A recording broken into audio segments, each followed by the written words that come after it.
Hello friends, study with ज्ञान प्रकाश में आप सभी का बहुत बहुत स्वागत है। दोस्तों, आज छोटी दीपावली है। प्रकाश के पर्व पर मैं ढेर सारी बधाई और शुभकामनाएं आप सभी को प्रेषित करता हूं। दोस्तों, आपको बता दें कि जो नरक चतुर्दशी का त्यौहार होता है उसे ही छोटी दिवाली के रूप में मनाया जाता है। और परंपरा ये है कि सूर्योदय से पूर्व तेल और तिल से शरीर को मालिश किया जाता है, मर्दन किया जाता है, उसके बाद स्नान किया जाता है। धनतेरस का त्यौहार आज भी कई जगहों पर मनाया जा रहा है और कल भी मनाया गया। तो अगर आप कल नहीं मना पाए तो आज आप मना सकते हैं। 13 नवंबर 2020 है, आज दिन है गुरुवार का। शुरू करते हैं आज की मॉर्निंग न्यूज। और सबसे पहले एक बहुत ही अच्छी खबर आप सभी लोगों के लिए कि प्राइमरी में जो नई शिक्षक भर्ती है वो कब तक आएगी, ये आप लोग अक्सर पूछते रहते हैं। तो फ्रेंड्स, यहाँ पर जो बड़ी खबर है वो यही है कि बेसिक शिक्षा मंत्री ने बताया है, अभी हाल ही में वो एबीपी गंगा चैनल पर आए थे, क्लिप में आपको अभी दिखाता हूँ। तो उसमें उन्होंने ये कहा कि सुप्रीम कोर्ट का आदेश आ जाएगा तो उसके बाद जो 69,000 शिक्षक भर्ती के 37,000 रिक्त बचे पद हैं उस पर एक सप्ताह में यानी कि यथाशीघ्र भर्ती जो है पूरी कर दी जाएगी। और उसके बाद जैसा कि उत्तर प्रदेश के मुख्यमंत्री योगी आदित्यनाथ जी ने कहा है कि रिक्त पदों को बहुत जल्द भरा जाएगा, तो उसके बाद प्राथमिक स्तर पर जितनी भी शिक्षक भर्तियां होंगी, लाइक कितने पद हैं, उसको डाटा कलेक्ट करके नई शिक्षक भर्ती शुरू कर दी जाएगी। फैसला आने के एक सप्ताह के भीतर हम शेष 37,000 पदों पर भर्ती कर देंगे। और जब ये भर्तियां पूरी हो जाएंगी तो उसके बाद जो हमारे विभाग के रिक्त पद हैं, जैसा माननीय मुख्यमंत्री जी ने आदेश दिया है कि उत्तर प्रदेश के सभी रिक्त पदों पर भर्ती करेंगे, तो जब ये 69,000 भर्ती पूरी कर लेंगे तो अन्य रिक्त पदों के लिए भी भर्ती की प्रक्रिया शुरू करेंगे। तो आप सभी लोगों के लिए ये बहुत ही अच्छी खबर है। जो लोग शिक्षक बनना चाहते हैं और शिक्षक बनने के लिए, प्राइमरी में शिक्षक बनने के लिए आपके पास सीटेट या फिर यूपीटीटी 1 to 5 लेवल यानी कि पेपर 1 पास आउट होना चाहिए। तो इसके बारे में भी एक खबर है हमारे पास, लेकिन उसके पहले आपको एक सूचना और दे देते हैं कि आने वाले समय में ये जो न्यूज सेशन है ये स्टडी विद ज्ञान प्रकाश 2.0 पर ट्रांसफर हो जाएगा। हमारा दूसरा चैनल स्टडी विद ज्ञान प्रकाश 2.0, इसको आप लोग सब्सक्राइब कर लें, बेल आइकन को जरूर दबा दें ताकि हर वीडियो का नोटिफिकेशन आपको मिल सके। इस चैनल को अगर आप सब्सक्राइब करना चाहते हैं तो लिंक आपको मिल जाएगा वीडियो के डिस्क्रिप्शन और कमेंट बॉक्स में। तो बात करते हैं जीव विज्ञान विषय के बारे में। तो जीव विज्ञान विषय की जो रिक्त पद हैं उसका डेटा कलेक्ट करने के बाद नई भर्ती शुरू करने की प्रक्रिया शुरू हो गई है। 10 दिनों के अंदर अंदर ये जो विज्ञप्ति है वो लाइव कर दी जाएगी, यानी कि वर्तमान में जो टीजीटी और पीजीटी के आवेदन लिए जा रहे हैं उन्हीं के साथ जीव विज्ञान के आवेदन भी लिए जाएंगे। यथाशीघ्र 10 दिन मैक्सिमम लिमिट रखी गई है, उसके पहले भी ये भर्ती जो है वो स्टार्ट हो सकती है। संशोधित विज्ञापन जारी होने के बाद जीव विज्ञान के छात्रों को आवेदन के लिए भी मौका मिलेगा, यानी कि आवेदन की जो डेट है वो बढ़ाई जाएगी। और प्रौद्योगिकी छात्र मोर्चा के सदस्य चयन बोर्ड 10 नवंबर को जो बैठक हुई थी उसमें क्या हुआ था, तो ये जानने के लिए गुरुवार को चयन बोर्ड पहुंचे थे। इस दौरान चयन बोर्ड के जो उप सचिव हैं उन्होंने 2 बहुत ही महत्वपूर्ण जानकारियां दी हैं। पहली तो ये कि टीजीटी जीव विज्ञान के पदों को शामिल करने के बाद आवेदन की डेट बढ़ाई जाएगी। और दूसरी जो सबसे बड़ी खबर है जिसके बारे में कल ही मैं आपको सूचित कर चुका था कि यूपी टीजीटी और पीजीटी की जो परीक्षा है वो अप्रैल में होगी। तो यही खबर है कि जो यहाँ पर उप सचिव हैं उन्होंने जानकारी दी है कि परीक्षा जो है वो अप्रैल तक कराई जाएगी। तो ये चीजें हैं और 21 जुलाई तक परीक्षा के बाद नियुक्ति भी दे दी जाएगी। तो ये बहुत बड़ी खबर है आप सभी लोगों के लिए। और जीव विज्ञान 2016 की जो परीक्षा थी यूपीटीजीटी जीव विज्ञान की परीक्षा, उसके लिए 2 सदस्यीय कमेटी का गठन किया गया है। कमेटी परीक्षा तिथि की घोषणा जल्द करेगी। और 2011 के बारे में बात करें तो इसका परिणाम दिसंबर तक घोषित किया जाएगा। टीजीटी प्रवक्ता के जो छोटे परीक्षार्थी हैं उनका जो इंटरव्यू है वो 29 नवंबर को कराया जाएगा। समझ गए आप? तो परीक्षा आपकी कब है? अप्रैल में। और टीजीटी जीव विज्ञान को शिक्षक भर्ती में शामिल कर जल्द संशोधित विज्ञापन, अलग अलग अखबारों ने इस खबर को अलग अलग तरीके से पब्लिश किया है, लेकिन इसका सार तत्व तो यही है कि परीक्षा जो है वो अप्रैल में होगी। जीव विज्ञान शामिल हो चुका है, आवेदन 10 दिनों के अंदर शुरू हो जाएगा और विद्यार्थी बहुत खुश हैं। चलिए यूपीटीटी के बारे में बात कर लेते हैं। तो यूपीटीटी 2020 का आयोजन फरवरी के अंत तक होने की संभावना है। इसके लिए जो है शासन स्तर पर मंजूरी मिल गई है। और खबर आपके सामने है कि यूपीटीटी 2020 का इंतजार कर रहे बीएड बीटीसी प्रशिक्षुओं के लिए अच्छी खबर है, ये परीक्षा फरवरी में हो सकती है। अब एक बात और आपको बता दें कि जो जूनियर की परीक्षा है अब तो यही प्रतीत हो रहा है कि वो यूपीटीटी के बाद ही होगी।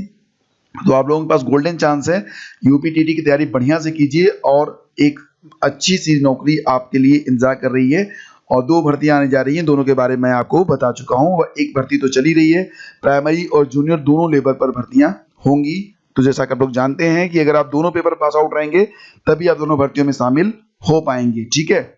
और यूपीटीटी प्राथमिक और उच्च प्राथमिक में लगभग 10 लाख परीक्षार्थी शामिल हो सकते हैं, तो इसकी तैयारी करनी पड़ेगी। केंद्र सरकार की जो सीटीटी की परीक्षा है, सीटेट की परीक्षा है, वो 31 जनवरी को है और इसके बाद फरवरी में यूपीटीटी का आयोजन किया जाएगा, ठीक है। तो समझ गए आप। तो अब आपको क्या करना है, तैयारी करनी है बहुत अच्छे तरीके से। व्यायाम प्रशिक्षक और विकास दल अधिकारी के बारे में कल मैं आपको सूचित कर चुका था। शाम की न्यूज में मैंने आपको बताया था कि कुल 728 पदों के लिए जो पीईटी है, फिजिकल एफिशिएंसी टेस्ट, ठीक है, वो जो है 1 से 16 दिसंबर तक आयोजित किया जाएगा। 17 और 18 दिसंबर को छूटे परीक्षार्थियों की परीक्षा होगी। 1 से लेकर यहाँ पर 12 तारीख तक, 1 से लेकर 11 तारीख तक जो विकास दल अधिकारी हैं उनका फिजिकल टेस्ट होगा और बाकी जो 12 से 16 है उसमें व्यायाम प्रशिक्षक का जो टेस्ट होगा वो लिया जाएगा। पूरी जानकारी मैंने आपको अपने टेलीग्राम चैनल @स्टडी विद ज्ञान प्रकाश पर शेयर कर रखी है, वहां पर जाइए और देख लीजिए। एलटी ग्रेड अध्यापक के बिंदुओं पर कल वार्ता हुई थी और इसमें जो मुख्य बिंदु रहे वो क्या थे कि वेटिंग लिस्ट, प्रतीक्षा सूची पर भी बात की गई, कला विषय, उम्र के विषय और जाति प्रमाण पत्र के सत्यापन के बारे में भी बात कही गई। तो तमाम चीजें हैं इसमें शामिल। फिलहाल अगली जो वार्ता होगी वो 23 नवंबर को की जाएगी। और दोस्तों यहाँ पर एक खबर है कि एक साथ परीक्षा देने के बावजूद हिंदी और सामाजिक विज्ञान विषय में चयनित अभ्यर्थी अन्य विषयों के चयनित अभ्यर्थियों से जूनियर हो गए। इसके बाद भी विवाद थमा नहीं है। अब हिंदी में चयनित अभ्यर्थियों की अर्हता को लेकर विवाद शुरू हो गया है। बृहस्पतिवार को एलटी समर्थक मोर्चा के बैनर तले अभ्यर्थियों ने उत्तर प्रदेश लोक सेवा आयोग ने प्रदर्शन किया। मतलब कि बृहस्पतिवार को एलटी समर्थक मोर्चा के बैनर तले उत्तर प्रदेश लोक सेवा आयोग में प्रदर्शन किया गया और आयोग के मीडिया प्रभारी को ज्ञापन सौंपा गया है। एलटी ग्रेड शिक्षक के 10,768 पदों पर भर्ती के लिए 29 जुलाई को परीक्षा हुई थी। उसके बाद से आप लोग समझ रहे हैं, लेकिन इसमें 13 विषयों के चयनित अभ्यर्थियों को नियुक्ति भी मिल चुकी है। हिंदी और सामाजिक विज्ञान विषय के 3,287 पदों का परिणाम पेपर लीक मामले में अटका हुआ था और यहाँ पर आप देख ही रहे हैं कि इन लोगों की जो नियुक्ति होगी उनके बाद होगी, तो निश्चित रूप से वो सीनियर और जूनियर का मैटर तो फंसेगा ही। तो हिंदी के चयनित अभ्यर्थी एक और विवाद में फंसे हुए हैं। आयोग ने अपने विज्ञापन में हिंदी के अभ्यर्थियों के लिए अर्हता निर्धारित की थी कि इंटर में और बीए दोनों में संस्कृत विषय अनिवार्य होना चाहिए। वहीं अभ्यर्थियों का कहना था कि अर्हता चयन बोर्ड निर्धारित करता है। 4 मई 2016 को अर्हता में संशोधन किया गया था। तो ये सारी चीजें हैं। और एलटी समर्थक मोर्चा के संयोजक विकी खान का कहना है कि कला के अभ्यर्थियों की अर्हता के मसले पर मीडिया प्रभारी ने बताया कि यूजीसी और एनसीटी को पत्र भेजकर दिशा निर्देश मांगे गए हैं कि कला के लिए क्या एलिजिबिलिटी होनी चाहिए।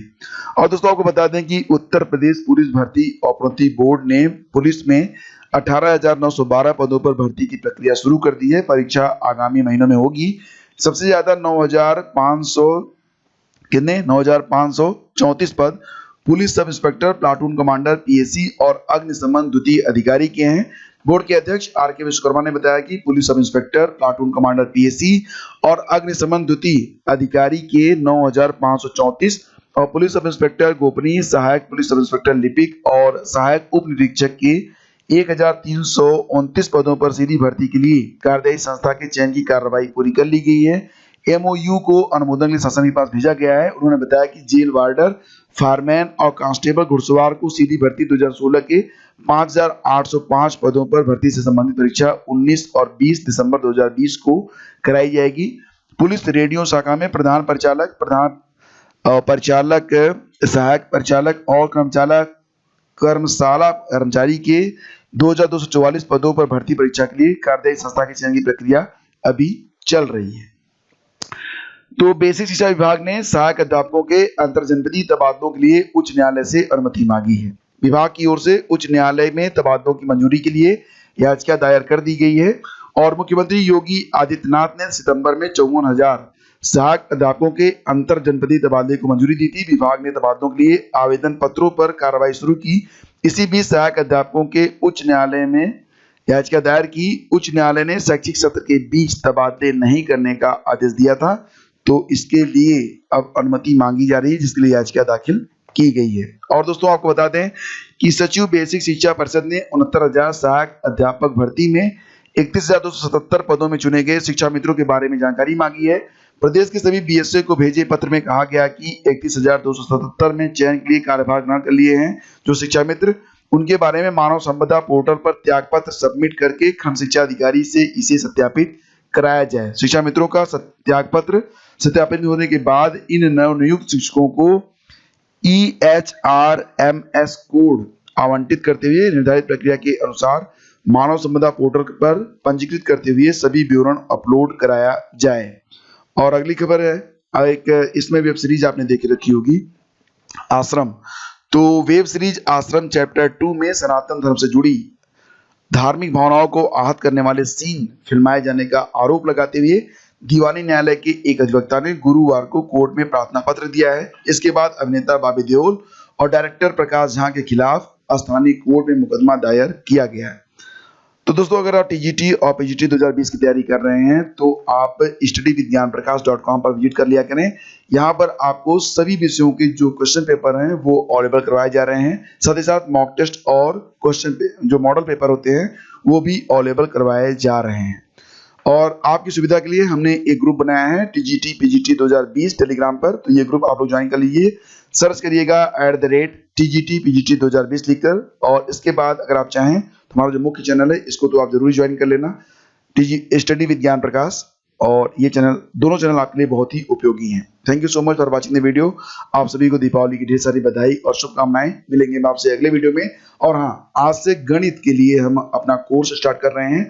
आज इंट्रोडक्शन वीडियो होगा कि उसमें कौन कौन से टॉपिक होंगे, किस प्रकार से ये पूरी जो मतलब ये जो फाउंडेशन कोर्स है वो आपका किस प्रकार से आगे बढ़ेगा। तो अगर आप गणित में बिल्कुल शून्य है, किसी प्रतियोगी परीक्षा में आप तैयारी कर रहे हैं तो गणित में अगर आप शून्य है, अगर आपको गणित समझ में नहीं आती है, आपने बचपन में गणित नहीं पढ़ी है, तो ये दोबारा मैं आपको अवसर दे रहा हूं कि अब आप गणित को ठीक से सोच लें, समझ लें और जान लें, ताकि आने वाली कोई भी परीक्षा हो उसमें गणित से आपको कोई भी परेशानी ना हो। तो आप सभी का सहयोग अपेक्षित है और ढेर सारी बधाई और शुभकामनाएं आप सभी को दीपावली की। मिलते हैं आपसे अगले वीडियो में। नमस्कार।